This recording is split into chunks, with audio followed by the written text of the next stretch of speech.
ஆனா உண்மையிலேயே சேஷநாகினிங்கெல்லாம் இருக்குதா? 100 வருஷத்துக்கு ஒரு தடவை இந்த மாதிரிலாம் நடக்கும்னு சொல்றாங்களே, அதெல்லாம் உண்மையா? வரம் பெற்றவங்க தான் அந்த கதவை திறக்க முடியுமா? ஒருவேளை தேச துரோகிகளும் இந்த கதவை திறக்கத்தான் சேஷநாகினியை தேடிக்கிட்டு இருக்காங்களா என்ன? இச்சாதாரி நாகநாகினிகள் 100 வருஷம் தவத்துக்கு பிறகு சிவனோட அருள் அவங்களுக்கு கிடைக்கும்.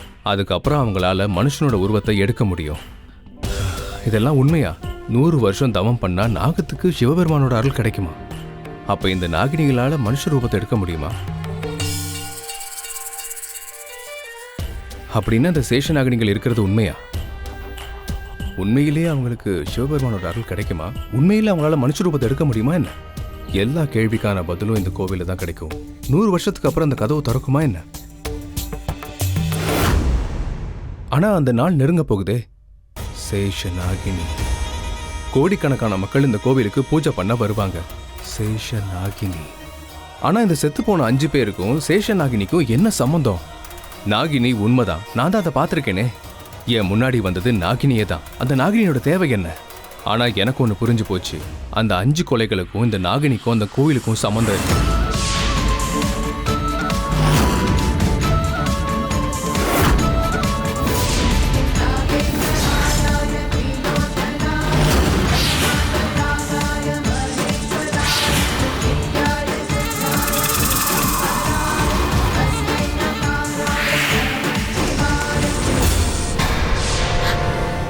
பிரார்த்தனா, இந்த ராத்திரி நேரத்துல நீ இங்க என்ன பண்ற?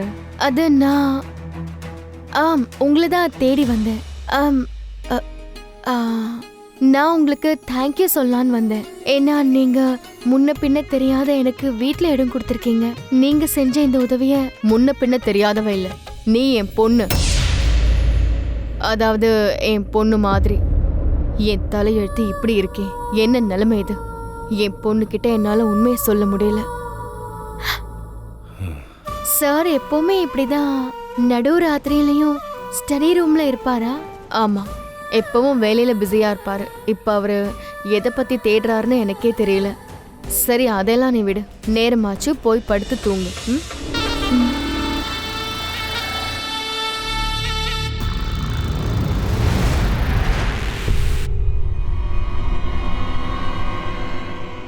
இதுக்கு மேல நீங்க போக கூடாது.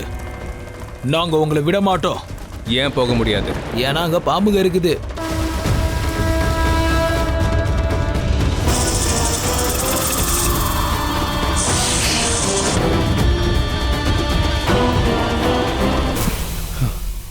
இது வரைக்கும் இந்த நாகினிகள்லாம் இல்லைன்னு நான் நிச்சயமா நம்பினேன். ஆனா இப்ப எனக்கு சந்தேகம் வந்துருச்சு.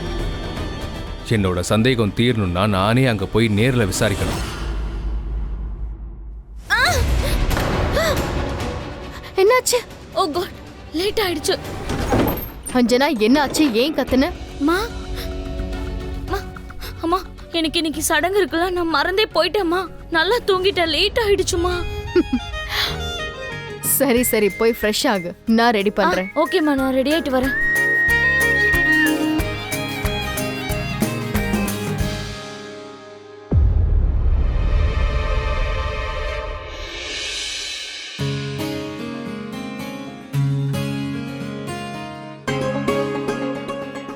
சாரதா, எல்லா ஏற்பாடையும் சூப்பரா பண்ணிருக்கமா. அஞ்சனா, சடங்குக்கான பொருள் எல்லாம் புகுந்த வீட்ல இருந்து வந்திருக்கு. வாவ், என்னோட எம்ஐஎல் எல்லாத்தையும் கொடுத்து விட்டுருக்காங்க. எம்மா இல்லா? அட, மதர் இன்லா.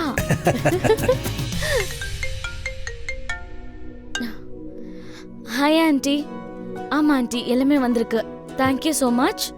ஓகே, மறக்காம நீங்க எல்லாரும் வந்துருங்க. சீக்கிரம் சேர்ந்து பூஜை பண்ணலாம். I love you. நான் யாருக்காக விரதம் இருக்கிறது?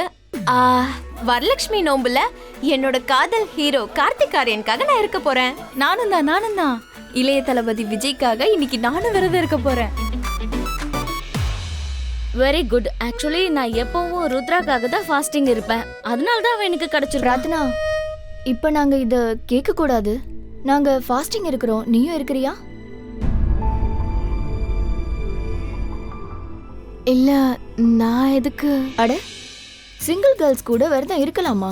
அவங்க ட்ரீம் பாய் அடையணும்னு விரதம் இருக்கலாம். கல்யாணமான பொண்ணுங்க கணவனுக்காக இருப்பாங்க. அஞ்சனா ருத்ராக்காக இருக்கிறா, தீபா கார்த்திகாரியனுக்காக, பீபா தளபதி விஜய்க்காக இருக்க போறா, பெரியம்மா பெரியப்பாக்காக இருக்க போறாங்க. அப்புறம் நான் யாருக்காகவும் இல்ல, எல்லாத்தையும் பார்க்கலான்னு நினைக்கிறேன். இப்போதைக்கு எனக்கு யாரும் இல்ல. எனக்கு யாராவது சோல்மேட் ஆகும்போது நான் அவங்களுக்காக இருந்துக்கிறேன். ஆனா இப்போதைக்கு நான் அவங்களுக்காக மனசுக்குள்ள ப்ரேயர் பண்ணிக்கிறேன். ஏமா வாண்யா, நீ விரதம் இருக்க போறியாமா? நானும் விரதம் இருக்க மாட்டேன். ஏன் எல்லாரும் அவங்க ஹஸ்பண்டுக்காக விரதம் இருக்காங்களே, நீ ஏன் வேணுங்கிற? அதுக்காக நானும் ஒன்றும் விரதம் இருக்கணும்னு கிடையாதுல்ல. ஏமா நீ ஏமா இப்படி சொல்ற? இவெல்லாம் வெளிநாட்டுல பிறந்து வளர்ந்தவல்ல, நம்ம கல்ச்சர் பத்தி இவளுக்கு எதுவும் தெரியாது. எஸ் உனக்கு எது சரின்னு படுதோ அதையே நீ செய்யலாம். எஸ். ஹாப்பி. நான் இப்ப கன்ஃபியூஸ் ஆயிட்டேன். விரதம் இருக்கணுமா வேண்டாமா? Too much confusion. அவளுக்கு மாப்பிள்ள ஓடி போயிட்டான், இவளுக்கு இருந்தோ என்னன்னு கேக்குறா. கைஸ், இவ மாப்பிள்ள மட்டும் ஓடாம இருந்திருந்தா இவளும் விரதம் இருந்திருப்பால. இந்த வருஷம் இல்லனா என்ன, அடுத்த வருஷம் கண்டிப்பா பிரார்த்தனாக்கு ஏத்த மாப்பிள்ளை கிடைச்சிருவான், அவனுக்காக இருப்பா.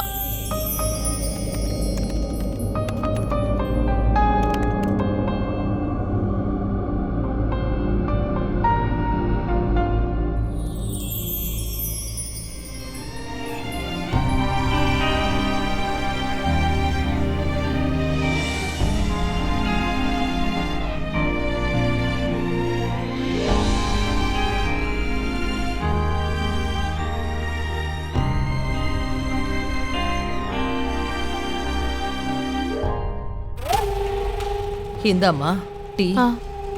தேங்க்யூ. ஏம்மா, உன்னோட கல்யாணம் நின்னு போச்சுன்னு கேள்விப்பட்டு நான் ரொம்ப வருத்தப்பட்டேன். அத நினைச்சு நீ கவலைப்பட வேண்டிய அவசியமே இல்ல. இத பாருமா, என்ன நடக்குதோ அது நல்லதுக்கு தான். ஒரு வேளை நடக்கலன்னா அதுவும் நல்லதுக்கு தான். அந்த கடவுள் உன் வாழ்க்கைய பத்தி வேற முடிவு யோசிச்சு வச்சிருப்பாரு. ஒருவேளை இந்த பையன் உனக்காக பிறக்காதவனா இருக்கலாம். உனக்காகவே பிறந்து வளர்ந்த ஒருத்தன் சீக்கிரமே உன்னை தேடி வருவான். அந்த நாள் நிச்சயமா வரும்.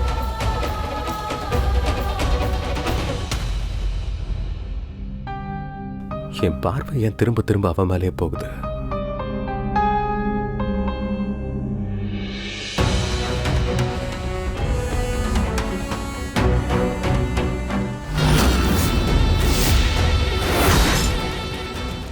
இவர் எதுக்கு இப்போ ருத்ராவை பார்க்க வந்திருக்காரு?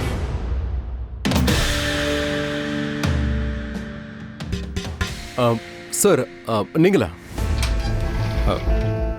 ருத்ரா, உன்கிட்ட ஒரு முக்கியமான விஷயம் பேசி ஆகணும். தியா, சார் ப்ளீஸ் உட்காருங்க.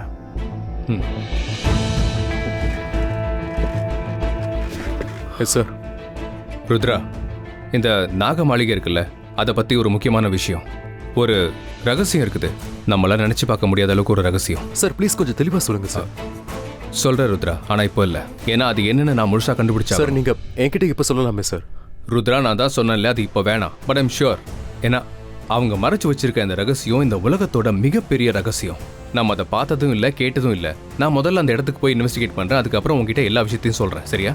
இப்போ நீ ஒன்று பண்ணு. இப்போ நீ வீட்டுக்கு போ, இல்லைன்னா என்னோட பொண்ணு சாப்பிடவே மாட்டா. சார், எதுக்கு பட்னியா இருக்கா? அரே ஸ்டூபிட், இன்னைக்கு வரலட்சுமி நோம்பு. உனக்காக விரதம் இருக்கிறா. உன் கையால் வாங்கி சாப்பிடாத வரைக்கும் அவன் விரதத்தை முடிக்க மாட்டா.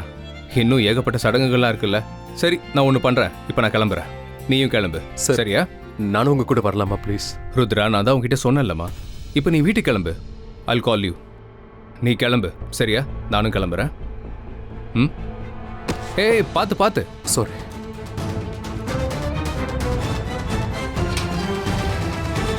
சார், இந்த கேஸில் இன்வால்வ் ஆயிருக்கிற அத்தனை பேரோட உயிரும் போயிடுச்சு. இதில் உங்களுக்கும் அப்படி எதுவும் நடக்கக்கூடாது சார். அதுக்காக தான் உங்கள் பாக்கெட்டில் ட்ராக்கிங் டிவைஸ் வச்சுருக்கேன்.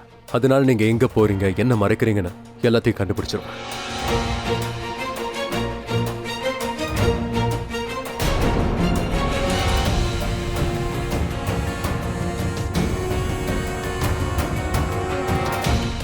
இனி இவர் எங்க போனாலும் நான் அங்க இருப்பேன். அவரோட மரணம் பின்தொடர்றது கூட அவருக்கு தெரியாது. இனி இவரோட மரணம் என் கையால சீக்கிரமே நடக்கும்.